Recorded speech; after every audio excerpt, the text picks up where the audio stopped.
We're going to look at how the IELTS exam is structured overall in this lecture. If that's something that you already feel quite comfortable about, if you've taken IELTS before, or if you've watched one of my earlier videos on this, then feel free to skip this lecture. For those who do not feel comfortable with how the exam is structured, if you feel like you need a little bit more guidance in this area, this lecture aims to provide you with that. Let's start by thinking about what IELTS is exactly. Well, IELTS stands for the International English Language Testing System. That comes together to create IELTS. Notice it is not IELTS and never has been IELTS, so don't pronounce it like that or write it like that. It is the world's most popular English language proficiency test, and over 2 million tests are taken per year, and this is a number which continues to grow year on year. It assesses all our English skills: listening, reading, writing and speaking, which we're going to look at in this course. And it is accepted by schools and universities and employers and immigration authorities in English-speaking countries around the world. Let's have a look at a walkthrough. So, there's quite a lot of information on this page, but let's look at some of the basic things here. First of all, IELTS is split into two modules. You have your academic module and your general training module. You select which module you're going to do based on what your requirements are. You should check this with your industry, with your employer, with your institution before going through with the choice. Your academic module is usually for applying for universities or trying to get an academic career, whereas your general training module, that's often more for general visa applications or non-academic careers in an English-speaking country. But as I say, make sure you find out which module you need. Regardless of which module you choose, every IELTS exam is split into 4 components: listening, reading, writing and speaking. I recommend that you pause the video here just to have a look through this table. The table should give you a clear enough indication of how this exam is structured, but if you do have any questions after having read this through, then do let me know. We're going to focus on the speaking part, so let's have a look at that together. So the time that you are given for the speaking exam ranges, depending on your examiner and the questions you get, between 11 and 14 minutes. And this time is split into 3 parts with no set number of questions. Part 1 is called the interview.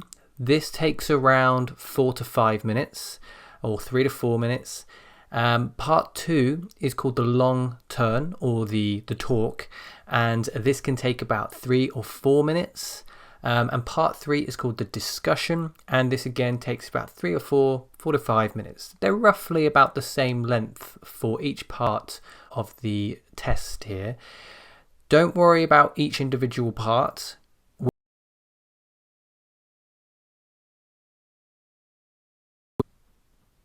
You'll notice that the academic and the general training modules are quite different, but you don't really need to worry about this when it comes to the speaking. The differences are in the reading test and the writing test. Again, you can have a look at this on this page now. We're not going to go through it now because we're focusing on the speaking exam overall, but it is worth bearing in mind the differences between those two modules. If we think about how IELTS is scored, the first thing to mention is that there is no pass or fail in IELTS. You're graded in each component, and the average of those components combined gives you your overall score.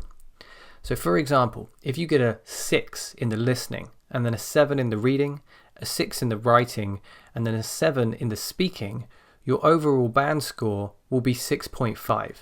If your band score lands at a 0.25 or a 0.75, your score will be rounded up to the next half band.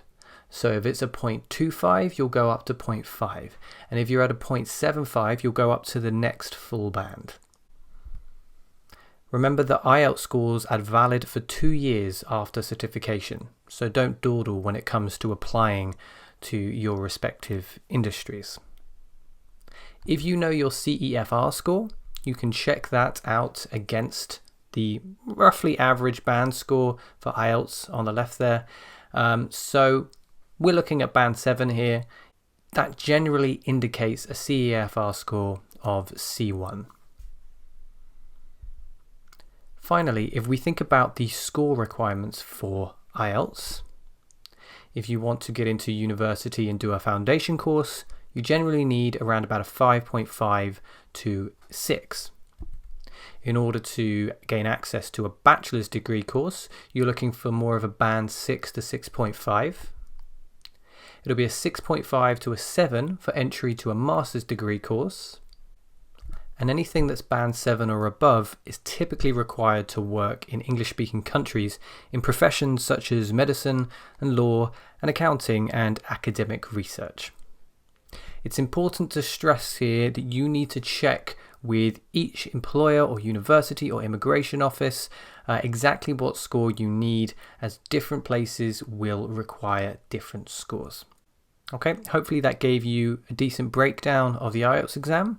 Now we can look at the speaking component in a bit more detail in the next lecture.